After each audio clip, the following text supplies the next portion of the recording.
It's so sad, isn't it? Poor people can't even take a day off work. It's hard to look at someone so shabby.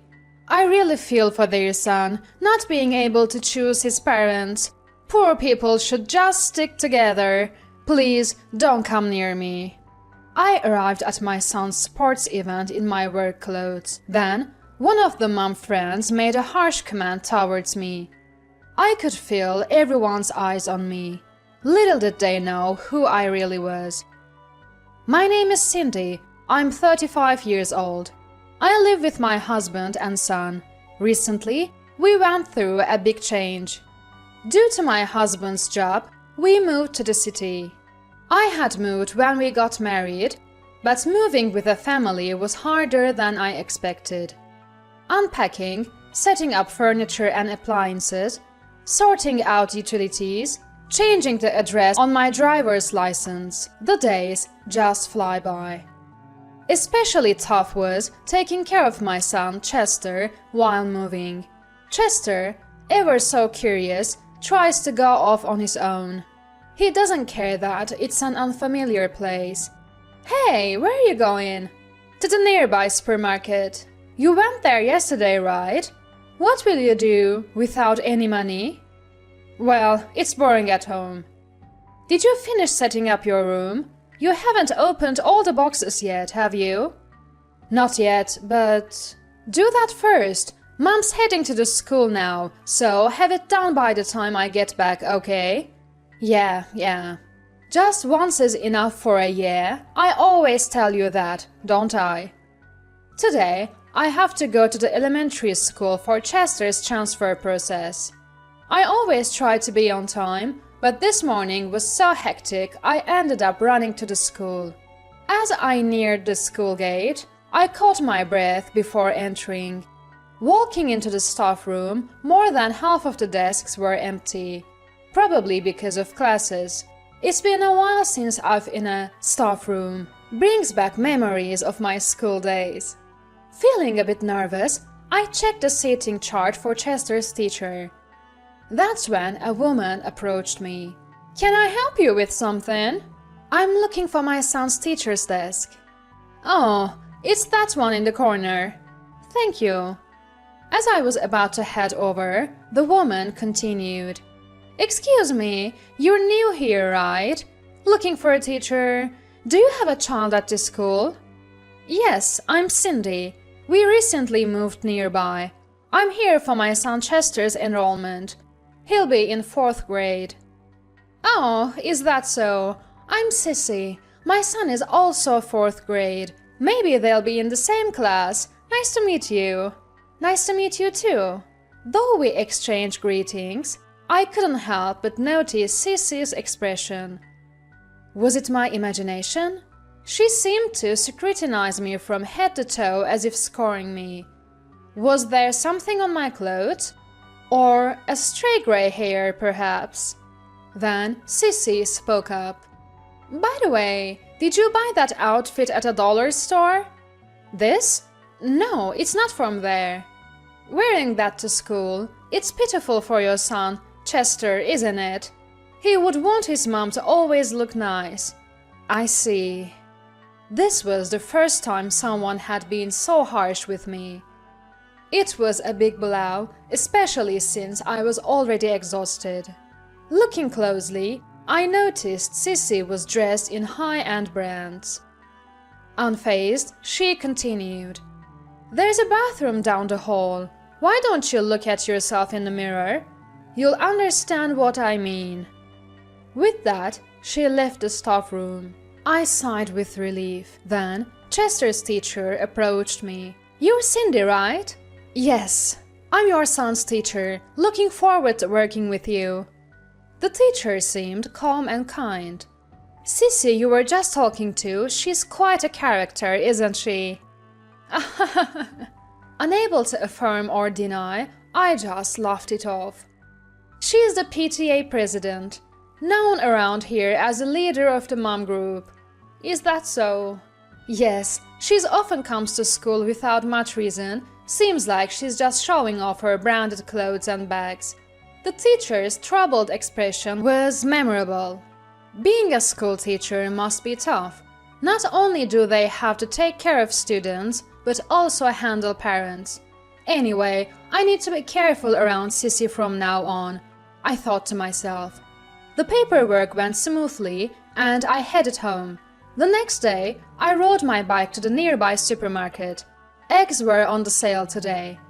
As I parked my bike, I unfortunately spotted Sissy getting out of a taxi. I quickly looked away, but it was too late. Sissy briskly approached me.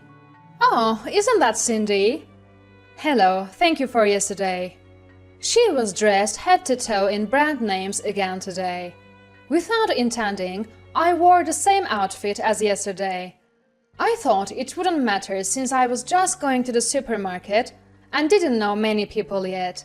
But she immediately began her fashion critique. "Excuse me, are you wearing the same clothes as yesterday?" "Yes." "I'm embarrassed. It's been hectic with the move." "That's just an excuse, isn't it? Can't you dress a bit more decently?" I was lost for words at Sissy's audacity. I may only earn 3,000 a year, but I never skimp on style. My husband, a CEO, always says that first impression count. Wait, 3,000? As I stood there speechless, she continued. "Make sure you dress up for next week's sports event. You don't want to be ridiculed, and it affects your child's education too." With that, she clicked her heels and disappeared into the supermarket. I didn't go inside, but instead rode my bike to another supermarket. Everyone has people they dislike. I believe in keeping a distance from such people in interpersonal relationships. While thinking about dinner, I headed to the supermarket. A week later, it was suddenly the day of Chester's sports event. I woke up early and started making his lunch. I planned to pack all of Chester's favorites: chicken nuggets, sausages, sandwiches. I decided to ignore nutritional balance just for today. Imagining Chester's happy face, I diligently packed the lunch. Then I noticed my mobile phone vibrating. Who could it be this early in the morning? It was a call from work. I had a bad feeling. I answered immediately. My hunch was right. There was a problem at work, and it seemed too much for my subordinates to handle alone. I quickly got ready and left for work. Thanks to my subordinates' prompt contact, we were able to solve the problem quickly. But the sports event had already started. They were probably doing free throws in basketball by now. I rushed home, packed the lunch, and headed to the school. I didn't change my clothes. Rather than wasting time on that, I wanted to watch Chester do his best, even if it was just for a second longer. I arrived at the field, out of breath. The sports event was in full swing. As I was moved by the children's performance, a familiar voice called my name. "Cindy!" I turned around to see the last person I wanted to meet, Sissy. "Hello." Sissy looked at me, frowning. She was decked out in brands again today. "Is that work clothes?" "Yes, there was a problem at work this morning, so I had to go in. I didn't have time to change. I should go now." As I tried to leave, she wouldn't let me. "Wait a minute, work clothes? What kind of nerve do you have? Unbelievable!" Her mocking laughter echoed. I saw men in suits approaching from the VIP area. Sissy seemed unaware. She continued to tirade against me. "Poor people can't even take a day off work. How sad. It's hard to watch someone so shabby. Your son, unable to choose his parents, must be pitiful. Poor people should just stick together. Please don't come near me." Her loud words drew the attention of those around us. Everyone was looking our way, whispering among themselves. I was thinking about how to handle this situation. That's when I was approached by some men from the VIP area. A member of the parliament I often saw on street posters. "President Cindy, good work out there." "Thank you." This morning must have been tough, but as expected of a president, resolving the issue so quickly. It was a team effort. I couldn't have done it alone.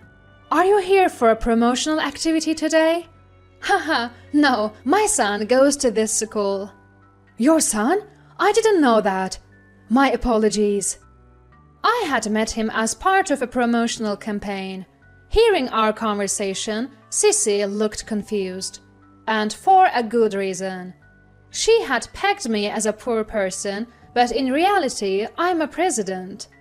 My husband is an executive at Sharon Doll, a world-renowned apparel company in New York. I'm the president of that company. Our annual turnover is $500,000. We had recently moved here from the heart of New York. I'm a bit shy to say this, but we fall into the category of what one would call celebrities. The work clothes I'm wearing are a new product from Sharon Doll, designed to revolutionize work attire by combining style and functionality. It took about 3 years to develop, and it's a product we are proud of. It's been making a buzz in Japan recently with extensive promotions. We hired a popular young actor as the model and advertised through TV commercials, magazines, and social media. It should be quite well known, but Sissy, only interested in established brands, didn't know about our company. The crowd started whispering. I heard people saying, "Isn't that Sharon Doll's new product?" Furthermore, rumors were spreading that Sissy, despite wearing branded clothes, was ignorant of the latest trends.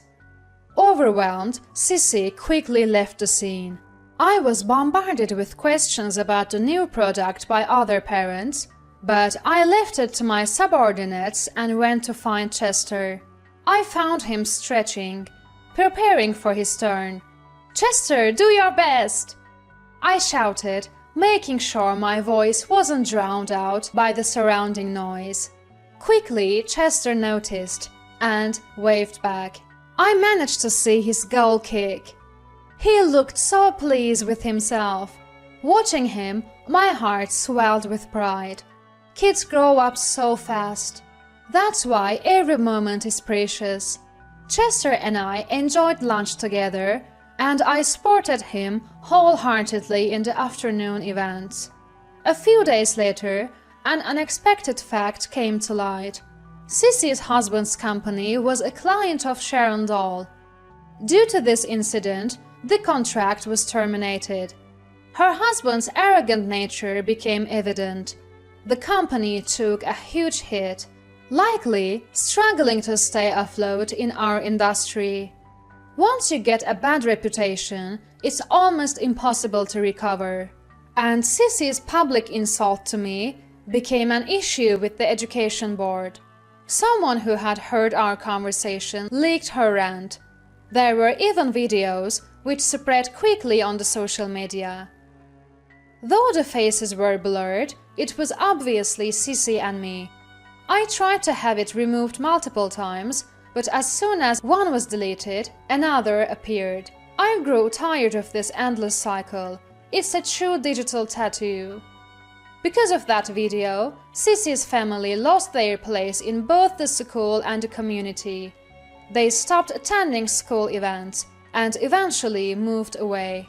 Sissy's family moved away late at night, almost like they were fleeing. I later learned that Sissy hadn't only been targeting me. Apparently, she often made snide remarks to other parents who didn't wear brand-name clothes. She didn't just impose her tastes on others, she also denigrated their characters. The school and other parents had been filing complaints against her. Unintentionally, we all ended up being thanked for driving the Sissy family away. Thanks to an offer from the school and support from the community, I'm now serving as a fashion advisor for parents and children. I am thrilled to be able to use my experience and knowledge. Above all, it's great to have the chance to become closer with Chester's friends and their parents. Today, I'm hosting a session on winter outfit coordination at the local community center. I've prepared thoroughly. Though it's not my main job, I'm eager to enhance my experience. As I was eating breakfast, I noticed Chester staring at me. What's up? You've been looking at Mom? Mom, you've been really cool lately. Really? What brought this on? I didn't really understand your job before, but now I see your company's clothes on TV, and you're speaking today, right? That's right. Mom, you're amazing. My friends even say your mom is incredible. Really? That makes Mom happy. Balancing parenting and work is truly challenging. Sometimes I think about spending more time with Chester if I weren't working. But Chester seems to understand something from watching me work. It's been worth it, striving positively as a president, wife, and mother. Mom's going to keep working hard, so you do your best in your studies, Chester. Okay. Just once for an okay. We finished our breakfast with smiles.